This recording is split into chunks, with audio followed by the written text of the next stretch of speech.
विद्यार्थी मित्रांनो नमस्कार. इयत्ता 12वी इंग्लिश सेक्शन 4 नॉवेल सेक्शन यामधील आपण पुढची नॉवेल पाहतोय 4.3 around the world in 80 days by John Verne. खरं तर या नॉवेलचा जेव्हा आपण विचार करतो तेव्हा आपल्याला सर्वात महत्त्वाची गोष्ट हीच लक्षात घ्यायची आहे की या नॉवेलवरती कोणत्या पद्धतीने प्रश्न विचारले जाणार आहेत. तर त्यावरती प्रश्न जे विचारले जातील ते असतील कॅरेक्टर्सवरचे काही क्वेश्चन्स असतील, थीमवरचे काही क्वेश्चन्स असतील, प्लॉटवरचे काही क्वेश्चन्स असतील आणि मग सिनॉप्सिसवरती काही क्वेश्चन्स जे असतील ते विचारले जातील. म्हणजे थोडक्यात हे पूर्ण नॉवेल तुम्हाला माहिती जरी असली तरी एक्झामिनेशनमध्ये फोकस जो असेल तो आपल्याला क्वेश्चन अँड आन्सरचा तो असेल कॅरेक्टर्स, थीम, प्लॉट आणि सिनॉप्सिसवरती. त्यामुळे या व्हिडिओमध्ये आपण first will see the characters, then theme of the novel, then we'll see the plot of the novel and finally complete synopsis of the extract. हा जो पूर्ण चॅप्टर नंबर 34 to 37 कंप्लीट आपल्याला जो भाग असणार आहे अभ्यासासाठी त्याचा सिनॉप्सिस आपण या ठिकाणी पाहणार आहोत. त्यामुळे विद्यार्थी मित्रांनो तुम्हाला खरं तर ह्या सर्व गोष्टी एकत्रित व्यवस्थित समजाव्या म्हणून मी याचे दोन भाग केलेले आहेत. सध्या जे आपण या व्हिडिओमध्ये पाहतोय ते पाहणार आहोत थीम, प्लॉट, एक्स्ट्रॅक्ट आणि त्याचे कंप्लीट कॅरेक्टर्स. आणि पार्ट 2 मध्ये मात्र कंप्लीट चॅप्टर वाईज समरी मी तुम्हाला त्या ठिकाणी देणार आहे. So let's begin with part 1 around the world in 80 days. Hello friends, welcome to our YouTube channel. This is doctor Ganesh Mudegaonkar. Subscribe my channel, share this video with your friends and don't forget to press the bell icon for more notifications. Let's begin with today's video. Around the World in 80 Days. Jules Verne. Jules Verne was a French novelist, poet and playwright. Verne wrote widely popular series of adventure novels including Journey to the Center of the Earth, 20,000 Leagues Under the Sea and Around the World in 80 Days. Verne is generally considered a major literary author in France and most of the Europe. Verne has been the second most translated author in the world. म्हणजे तुमच्या लक्षात आलं असेल की खरं तर adventurous जे आहेत तो रायटिंग जुल्स वेर्ने यांनी जे आहे ते लिहिलेलं आहे. आणि सगळ्यात महत्त्वाची गोष्ट म्हणजे जगामधील नंबर 2चे ट्रान्सलेटेड ऑथर, वेगवेगळ्या भाषांमध्ये सर्वात जास्त यांचं साहित्य जे आहे ते ट्रान्सलेट झालेलं आहे. चला तर मग अभ्यासूयात जुल्स वेर्ने यांचं around the world in 80 days. Around the world in 80 days. Characters. Basically, two types of characters are there. We know major characters and minor characters. Major characters in the novel: Phileas Fogg, Passport Out, Detective Fix, and Aouda. So when we think about the major characters, let's begin with these characters. Let's get some information about these characters. कोणते कोणते major characters आहेत? मग सर्वप्रथम जे आहे ते Phileas Fogg. मग Phileas Fogg is a wealthy gentleman who is calm, clever and usually gets his own way. मग फिलिस फॉग हे जे मेजर कॅरेक्टर आहे ते खरं तर खूप हुशार आहे, शांत आहे आणि तो स्वतःच्याच मस्तीमध्ये जो असतो तो मग्न असतो. ही bets 20,000 pounds that he can go around the world in 80 days. आणि त्यांनी मग चॅलेंज जी आहे ती स्वीकारलेली आहे. त्यांनी ही पैज स्वीकारलेली आहे की पूर्ण जगाची जी सफर आहे किंवा त्याचा पूर्ण जगाचा जो राऊंड आहे तो 80 दिवसात मी पूर्ण करेन. आणि ही जी शर्यत होती, ही जी पैज होती ती होती $20,000. म्हणजे आजचा जर आपण विचार केला तर ते कदाचित कोटीमध्ये त्याची जी आहे ती रक्कम जाऊ शकते. Over $1 million in today's money. Can he win his huge and risky वेग? मग हे जे सगळं वगैरे, ही जी पैज आहे, हे जे चॅलेंज आहे ते जिंकतील? पाहूयात काय होतं ते. Passport out. Passport Out wants to quit life. He had just become Phileas Fogg's personal servant. Has he made a big mistake? मग पासपोर्ट आउट त्यांचा खरं तर फॉलोअर आणि त्याला खरं तर ह्या आयुष्यापासून सगळ्यापासूनच दूर जायचे, पण तरी देखील तो जो आहे तो फिलिस फॉग यांच्यासोबत राहण्याचा स्वीकारतो. पुढे काय होतं मग त्यांचं? Detective fix. When Detective Fix decides Phileas Fogg is a bank robber, he is determined to arrest him. Will he succeed? And is Phileas guilty?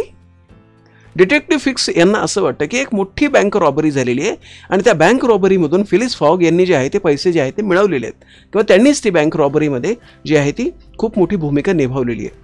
आणि म्हणून हे जे डिटेक्टिव्ह फिक्स आहेत ते कायम फिलिस फॉग यांचा पाठलाग करत असतात. मग खरंच फिलिस जे आहे ते गिल्टी आहे का? पाहूयात काय होतं ते. And then princess औडा.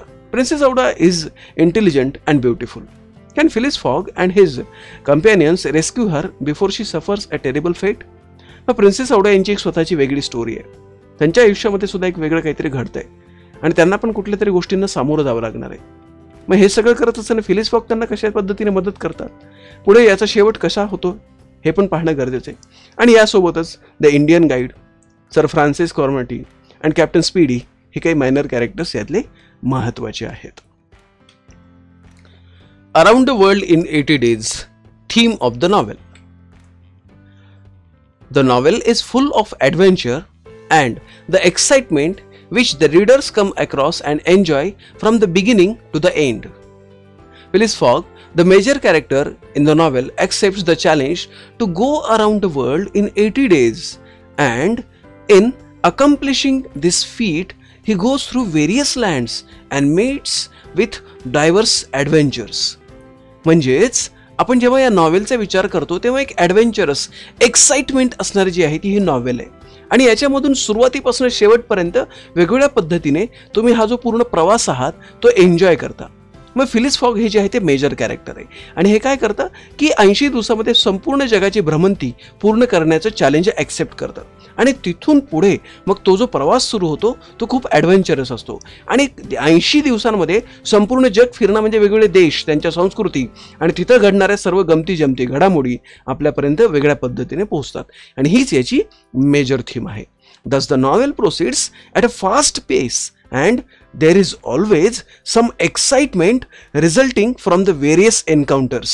आणि हे सगळं घडत असताना काहीतरी नवीन देश, काहीतरी नवीन घडामोड जी आहे ती त्या ठिकाणी घडत असते आणि त्यामुळे एक एक्साइटमेंट, एक उत्साह जो आहे तो आपल्याला पाहायला मिळतो. The beauty of the novel is that the writer takes the readers to a journey of many hair raising incidents and exciting adventurous thrilling yet beautiful places in the world. आणि हे सगळं घडत असताना ह्या नॉवेलचं एक ब्युटी, त्याचं खरं तर सौंदर्य यातच लपलेलं आहे की प्रत्येक ठिकाणी पिन टू पिन, अगदी ज्याला आपण म्हणतो किंवा नेक टू नेक फाईट असते. हेअर रायझिंग इन्सिडेंट म्हणजे तुमच्या अक्षरशः भीतीनं केस उभे राहतील किंवा एक्साइटिंग किंवा काहीतरी ॲडव्हेंचरस किंवा अक्षरशः तुम्ही मरणाच्या दारातून परत येता असा थ्रिलिंग ब्युटिफुल जो आहे तो एक्सपिरियन्स, त्या ठिकाणचा एक्सपिरियन्स तुम्हाला जो आहे तो, आणि तो पण जागतिक पातळीवरचा या नॉवेलमधून तुम्हाला पाहायला मिळतो. The most important feature of this adventurous novel is time. प्रत्येक वेळेस वेळ जी आहे ती त्याची भूमिका प्रत्येक ठिकाणी जी आहे ती राबवत असते, भूमिका जी आहे ती निभावत असते आणि वेळच प्रत्येक गोष्टीला उत्तर देत असते. मग याच्यामध्ये प्रत्येक ठिकाणी वेळ, अगदी शेवटच्या क्षणापर्यंत वेळच काय जे आहे ते ठरवते की कोण जिंकलं, कोण हारलं, 80 दिवसात ती सफर पूर्ण झाली की नाही, जगभ्रमंती पूर्ण झाली की नाही. त्यामुळे वेळ ही गोष्ट याच्यामध्ये, या थीममध्ये खूप महत्त्वाची ठरते. It illustrates repeatedly the time is fickle and either works for or against them. म्हणजे थोडक्यात ही जी वेळ आहे ते एक तर तुमच्यासाठी काम तरी करेल किंवा काम करणार देखील नाही. विद्यार्थी मित्रांनो, तुम्हाला या ठिकाणी पूर्ण तो जो 80 दिवसांच्या जगभ्रमंतीचा नकाशा आहे तो लक्षात यावा म्हणून या ठिकाणी दिलेला आहे. पहा, you can see that complete map over here. In many cases time foils their plan when the delays built up and ships and trains leave without them that sometimes land the characters in trouble. In the end, Fogg wins the bet as he gained a day when crossing the international date line. The ultimate message is that no one can control time. Time will work the way it wants to work and humans are at its mercy. आणि हे सगळं घडत असताना मग त्यांनी वेळ कशा पद्धतीने काम करतो, वेगवेगळ्या पद्धतीने त्यांचे शिप्स असतील, ट्रेन्स असतील, त्या कशा सुटतात, वेळ कशी भूमिका निभावतो, कोणत्या कोणत्या वेळेस कोणते कोणते कॅरेक्टर्स अडचणीत येतात आणि सगळ्यात शेवटी मग फॉग जो आहे तो ती बेट जिंकतो. पण हे जिंकल्यानंतर सुद्धा त्यांना इंटरनॅशनल डेटलाईन फॉलो करता येते का? आणि त्यांनी ते जिंकल्यानंतर ती डेटलाईन ते फॉलो करतात का? तिथपर्यंत ते पोहोचतात का? आणि सगळ्यात महत्त्वाचं म्हणजे the ultimate message is that no one can control time. वेळेवरती कुणाचंही नियंत्रणच नाही. स्वतः वेळच जी आहे त्या ह्या सर्वांवरती नियंत्रण मिळवते आणि ठरवते की कोण कशा पद्धतीने काम करणार आहे. The way it wants to work and humans are at its mercy. आणि सगळ्यात महत्त्वाची गोष्ट म्हणजे वेळ ज्या वेळेस ज्या पद्धतीने कार्य करायचे त्याच पद्धतीने कार्य करणारे आणि माणसाला जे आहे त्या वेळेसमोर शरणागती पत्करावीच लागणार आहे. Before his journey around the world fog lived a solitary life. He closed himself off to others and cared little about the way he was perceived by other people. जेव्हा हे शर्यत तो फिलिस फॉग स्वीकारणार होता त्याच्या अगोदर तो त्याच्या पद्धतीने त्याचं आयुष्य जगत होता. लोक काय करतील किंवा लोक काय विचार करतील याच्याबद्दल थोडासा जास्त विचार करत नव्हता किंवा ते तसा विचार करत असतील तर आपण कशा पद्धतीने जगायला पाहिजे या पद्धतीच्या विचारामध्ये तो गुंतलेला होता. By the end of the trip though he recognizes the importance of human connections both in the form of love with Auda and the friendship and loyalty with Passport Out. Above all, this new understanding and appreciation is the greatest thing he has gained from this trip. आणि एवढं सगळं जरी झालं त्याला खूप चांगले मित्र मिळाले, आवडासारखी एक चांगली फ्रेंडशिप जी लॉयल आहे ती पण त्याला मिळाली, पासपोर्टसारखा मित्र मिळाला. असं जरी सगळं असेल तरी देखील या सर्वांच्या पुढे जाऊन त्याला या जगामध्ये सगळ्यात महत्त्वाची गोष्ट ज्यासाठी त्यांना ॲप्रिशिएट करण्यात आलं ते म्हणजे त्यांची ही जगभ्रमंती आणि त्याच्यामध्ये सर्वात महत्त्वाची गोष्ट म्हणजे त्यांनी पैशाकडे केलेलं दुर्लक्ष. त्यांना फक्त हे सिद्ध करायचं होतं की होय मी ह्या सर्व गोष्टी ज्या आहेत ते पैशासाठी नाही तर माझ्या आनंदासाठी करतो आहे. Though he has the opportunity to double his fortune, Fogg's motivation to embark on such a crazy adventure has little to do with the money. म्हणजे हे खरं तर त्याला स्वतःला सिद्ध करण्याची संधी होती, त्याचं स्वतःचं भविष्य जे आहे ते घडवण्याची त्याला संधी होती. आणि याच्यामध्ये सगळ्यात महत्त्वाची गोष्ट म्हणजे त्याचं मोटिवेशन हेच होतं की असं काहीतरी नवीन ॲडव्हेंचरस त्याला करण्याची संधी होती. त्यामुळे त्याने पैशाकडे पूर्णतः दुर्लक्ष केलेलं होतं. Instead he wants to preserve his honour and prove his worth to the men of a reform club to show that he can do what he sets out to do. खरं तर रिफॉर्म क्लबमध्ये तू त्याचा एक स्वतःचा एक स्थान निर्माण करू इच्छित होता आणि सगळ्यात महत्त्वाची गोष्ट तो जो बोलत होता तीच गोष्ट त्याला सिद्ध पण करायची होती की मी जसा बोलतो अगदी त्याच पद्धतीने वागतो देखील. आणि त्या पद्धतीने त्याने ही भेट जी आहे ती स्वीकारलेली होती. Fogg spends nearly all of his money along the way showing that riches are not what he is truly out for. For Phileas Fogg, honor is more important than money. आणि फिलिस फॉग अर्थात आपले जे central character आहे त्याने त्याच्याजवळ जेवढी संपत्ती होती तेवढी जवळपास ह्या सर्व प्रवासामध्येच खर्च केलेली होती. खरं तर ते 20,000 पाउंड्स जे होते म्हणजे आजचे कदाचित ते लाखो करोडो रुपये देखील असतील तरी देखील त्यांनी त्याच्याकडे लक्ष नाही दिलं. फक्त त्यांना हे दाखवायचं होतं की फक्त श्रीमंतच लोक नाही तर माझ्यासारखा एक सर्वसामान्य व्यक्ती ज्याच्याकडे एवढी संपत्ती आहे तो त्याच्या आत्मसन्मानासाठी या सर्व गोष्टी करू इच्छितो. आणि त्यासाठी त्यांना सगळ्यात महत्त्व जे आहे ते स्वतःच्या आत्मसन्मानाला दिलं होतं, ऑनरला दिलेलं होतं. Throughout the entire trip fog and his group encounter various obstacles standing in their वे. खरं तर ह्या संपूर्ण प्रवासामध्ये या व्हॉयेजमध्ये त्यांना भरपूर अडचणींना आणि सामोरं जावं लागलं होतं तरी देखील त्यांनी त्याच्याकडे पूर्णपणे दुर्लक्ष केलेलं होतं. These challenges allow them to use their quick thinking to come up with innovative solutions to even the most complicated of problems relaying the message that no problem is unsolvable. आणि हे सर्व करत असताना त्यांनी खरं तर वेगवेगळ्या पद्धतीने प्रश्न जे आहे ते सोडवलेले होते, प्रत्येक अडचणींवरती मात केली होती आणि प्रत्येक वेळेस अडचण सोडवण्यासाठी एक नवीनच मार्ग त्यांनी जो आहे तो स्वीकारलेला होता. यातून खरं तर त्यांनी एकच संदेश दिलेला आहे तो हाच की कुठलाही प्रॉब्लेम खरं तर त्याचं सोल्युशन घेऊनच जन्माला येत असतो. It is not only Fogg who show his clever wit in coming up with solutions. Passepartout too shows his ingenuity in multiple situations. आणि एवढंच नाही तर फक्त फिलिस फॉगच नाही तर त्याचा एकदम चांगला मित्र फॉलोअर पासपोर्ट आउट याने सुद्धा वेगवेगळ्या सिच्युएशन्समध्ये आपली बुद्धिमत्ता कौशल्य जे आहे ते या ठिकाणी दाखवून दिलेलं होतं. Plot of the novel. Around the world in 80 days and here you can see the complete map. Around the World in 80 Days begins at the Reform Club in England with Phileas Fogg, Thomas Flanagan, Samuel Fallentin and John Sullivan sitting by a fireplace reading newspapers. were introduced to Fogg, a very precise man who regularly goes to the Reform Club every evening. He story जेव्हा सुरू होते तेव्हा हा plot जेव्हा आपण विचारात घेतो तेव्हा खरं तर हे 4 जण त्या क्लबमध्ये बसलेले होते, रिफॉर्म क्लबमध्ये, आणि त्या ठिकाणी त्यांची चर्चा सुरू होती. ते न्यूजपेपर जे आहे ते वाचत होते. Fogg, Flanagan, Fallentin and Sullivan are talking about a recent bank robbery. This conversation leads to a Vega. Fogg is quite sure he can travel around the world in 80 days, while Sullivan doesn't believe it can be done. Sullivan, Flanagan and Follington thinks Fogg is not considering the unexpected. All the men accept the Vega for 20,000 pounds. आणि खरं तर ही त्याची 3 मित्र Sullivan, फ्लॅनेगन आणि फॉलिंटन या तिघांना असं अजिबात वाटत नव्हतं की फॉग जो आहे तो ही कंप्लीट 80 डेजची जर्नी आहे तो पूर्ण करू शकेल, कारण त्याच्यामध्ये खूप जास्त अडचणी होत्या आणि होत्या देखील.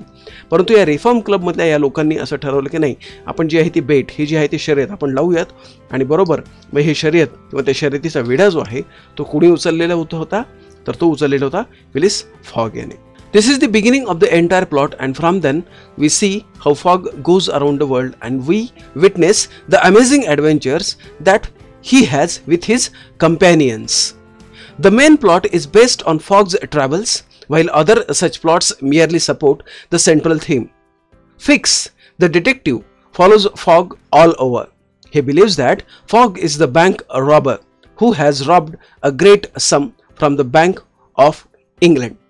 खरं तर याच्यामधला एक सब प्लॉट पण या ठिकाणी त्यांनी दिलेला आहे की सुरुवातीच्या पॅराग्राफमध्ये आपण पाहिलं होतं एका बँकमध्ये खूप मोठी रॉबरी झालेली आहे आणि त्यामधूनच फिलिप फॉग याने ते पैसे जे आहेत ते चोरलेले आहेत आणि त्याच्या जीवावरती तो जो आहे ते हे पूर्ण वर्ल्ड टूर जे आहे किंवा around the world in 80 days ही जी बेट आहे ती त्यानं स्वीकारलेली आहे. आणि फिक्स हा कारण तो डिटेक्टिव्ह आहे आणि तो प्रत्येक वेळेस आपल्या सेंट्रल कॅरेक्टरवरती फिलिस फॉगवरती हा संशय घेत असतो. आणि या खरं तर पूर्ण नॉवेलची जी सेंट्रल थीम आहे ती पूर्ण ट्रॅव्हलिंगच आहे आणि प्रत्येक ठिकाणी तो कशा रीतीने पोहोचतो हे पण त्यांनी या ठिकाणी दिलेलं आहे. त्यासोबत काही सब प्लॉट जे आहेत ते या ठिकाणी आपल्याला त्यांनी दिलेले आहेत. He puts obstacles in fogs path just so that he can arrest him whenever he gets the warrant from England. आणि प्रत्येक वेळेस फिक्स जो आहे तो काय करत असतो तर त्याच्या प्रत्येक ठिकाणी प्रवासामध्ये अडचण निर्माण करत असतो की त्यामुळे त्याला कुठेतरी तर इंग्लंडमधून एक वॉरंट मिळेल आणि तो त्याला अटक करू शकेल.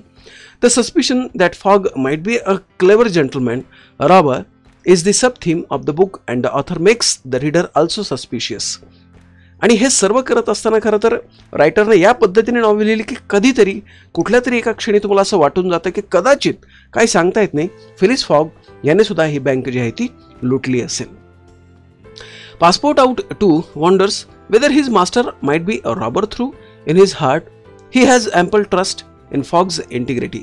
कधीतरी पासपोर्ट आउटला हे वाटून गेलेलं असतं की काय सांगावं कदाचित हे केलं असेल, पण नाही त्याचा जो आत्मविश्वास आहे त्याची जी इंटिग्रिटी आहे ती त्याला हे सांगत नसते, अलाव करत नसते की नाही त्याचे जे मालक आहेत ते सुद्धा खूप चांगले आहेत. फिलिस फॉग हा कधीही असं करणार नाही.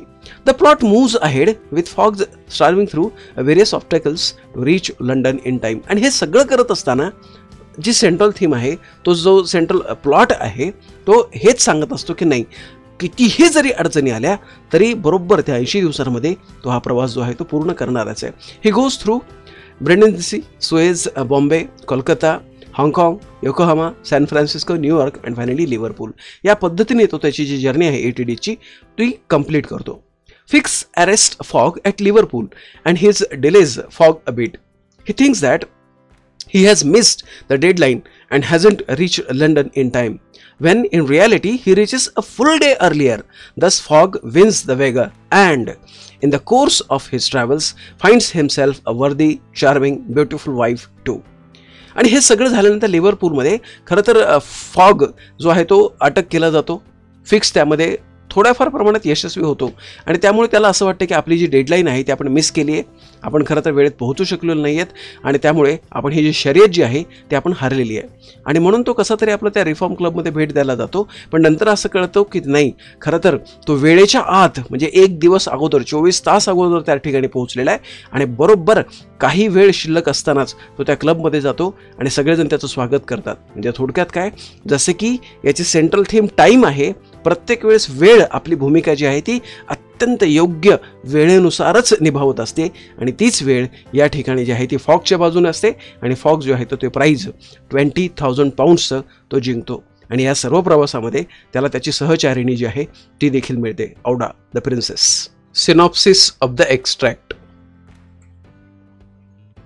Around the world in 80 days. Synopsis. So these are the main characters: Phileas Fogg, Passport Out, Detective Fix, and Auda. As soon as Fogg, Auda, and Passport Out arrive in Liverpool, Fix arrests Fogg. Phileas is thrown in jail. Several hours later, though, Fix learns that another man was responsible for the bank robbery, and he releases Fogg, who orders a special train. आणि त्यानंतर मग खरं तर जेव्हा fix Liverpool येथे पोहोचल्यानंतर पहिल्यांदा Phyllis फॉगला जो आहे तो अटक करतो, त्याला जेलमध्ये टाकतो आणि काही तासानंतरच त्याच्या हे लक्षात येतं की खरं तर बँक रॉबरी मागे एक वेगळाच व्यक्ती आहे. त्यांना या ठिकाणी फिलिस फॉगला जे पकडून ठेवलेले ते चुकीचं आहे आणि त्यानंतर पटकन त्या बँक रॉबरीच्या केसमधून तो फिलिस फॉगची सुटका करतो आणि एक स्पेशल ट्रेन जी आहे ती त्याच्यासाठी अरेंज करतो. हाऊएव्हर, he arrives in London late, making everyone disappointed. Phileas and company are now broke.